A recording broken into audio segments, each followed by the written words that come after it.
Days of Our Lives spoilers October 13th. 3 DNA tests later. Tate learns the crushing truth. Salem, IL. In the world of daytime drama, a DNA test is a rite of passage. It's the ticking time bomb under the gilded drawing room table, the secret that can topple empires and redefine families in a single sterile lab report. For Tate Black, the golden boy scion of the Dimera and Brady dynasties, that bomb has finally detonated.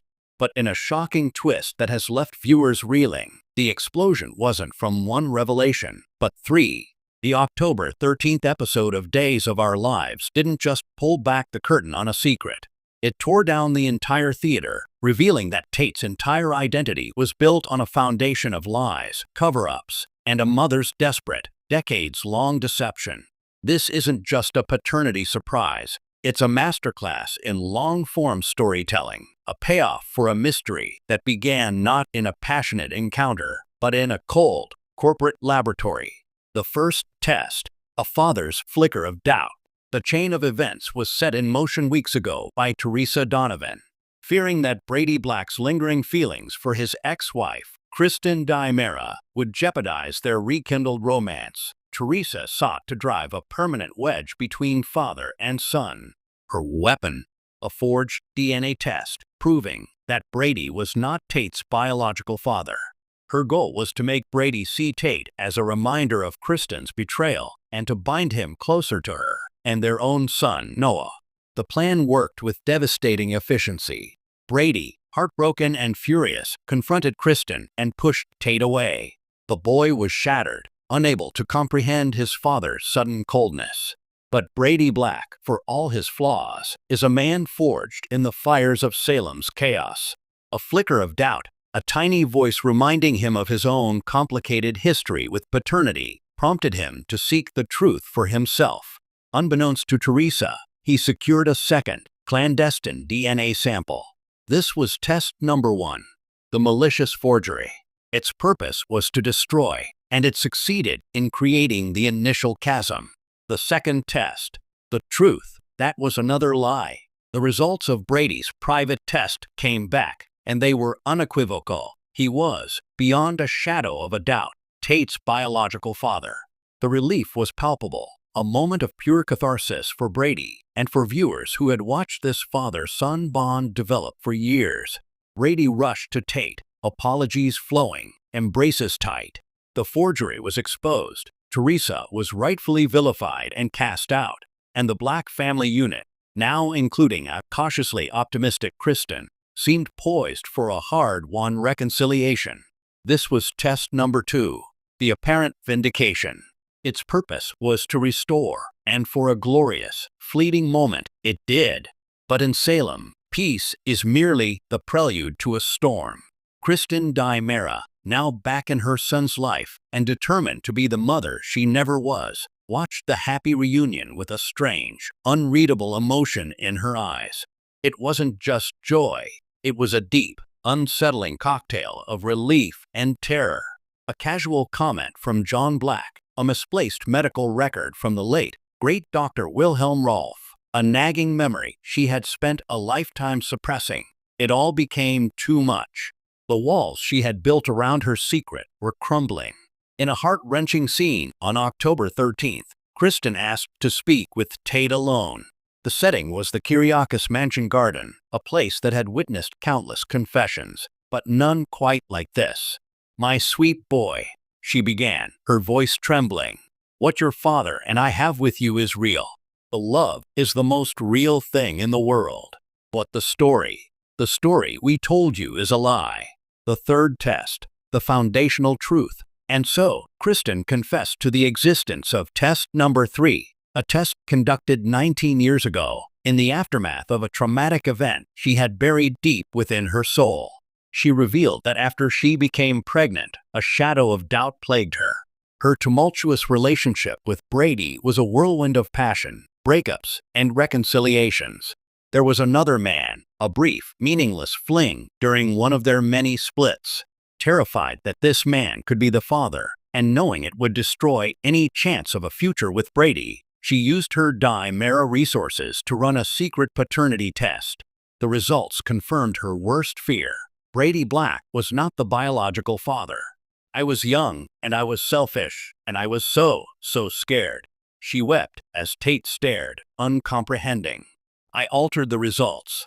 I created a fake document that named Brady as the father, and I destroyed the original. I built our entire lives on that lie. The air went out of the room. The two previous DNA tests, Teresa's forgery and Brady's definitive test, were revealed to be fraudulent in their own ways. One was born of malice, the other of a manipulated database. Its sample cross-referenced against the falsified record Kristen had planted in the system nearly 2 decades prior. "So, who is he?" Tate finally whispered, his voice hollow. "Who is my real father?" The name that fell from Kristen's lips sent a seismic shock through the very foundation of Salem. E.J. Dimera. Tate didn't just learn he wasn't a black. He learned he was a Dimera, the son of E.J. and Kristen, first cousins. The product of a union so rife with Gothic horror and moral taboos that it dwarfed any other scandal in recent Salem memory. The crushing aftermath. What this means for Salem. The fallout from this revelation is a tsunami that will reshape the landscape of Salem for years to come. For Tate, his entire identity has been annihilated. He is not the grandson of John Black and the great-nephew of Victor Kiriakis.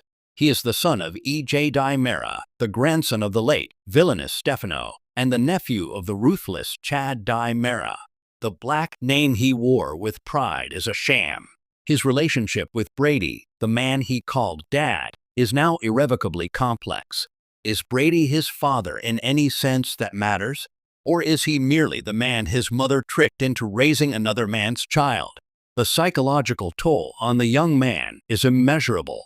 For Brady, the man who just reclaimed his son has lost him all over again. His rage at Kristen is apocalyptic. This is a betrayal deeper than any affair, a theft of nearly 2 decades of his life. His trust, not just in Kristen, but in his own judgment, has been obliterated. Where does he direct his fury? At Kristen for the lie? At E.J. for existing? Or at himself for not seeing the truth sooner? For Kristen, her confession, while a move toward absolution, has made her a pariah. She has lost Brady forever, and likely the trust of her son. She is now utterly alone, trapped in the gilded cage of her own making. Her motivation, while selfish, was also born of a twisted love, a desire to have a family with the man she adored. That nuance will be lost on everyone but the audience, who witnessed her 2-decade-long torment. For E.J. Dimera, the power-hungry CEO of Dimera Enterprises now has a son, a grown heir he never knew existed. This changes the entire power dynamic within the Dimera mansion. How will Chad react to having a new, unexpected rival for his father's legacy and the company throne? E.J., ever the strategist, will likely see Tate not as a son to love, but as a pawn to control, a piece to be moved on the chessboard of corporate warfare. For the legacies, this revelation ties Tate directly back to the original, darkest roots of the Dimera family, sidestepping the more recent Kiriakis/Brady/Marlena bloodlines that had diluted the name. The battle for Tate's soul is now a literal battle between the light of the Brady family and the dark, manipulative legacy of Stefano Dimera. The October 13th episode of Days of Our Lives was more than a spoiler. It was a paradigm shift. By layering 3 DNA tests, the writers have explored the very nature of truth and family. They've asked the audience, is biology destiny? Is a father the man who contributed DNA? Or the man who raised you, loved you, and fought for you? Tate Black has learned the crushing truth, but the real drama is just beginning as he and all of Salem are forced to answer what that truth really means. The name on a lab report is just ink. The name in a heart is everything. And now, Tate must decide where his heart truly belongs.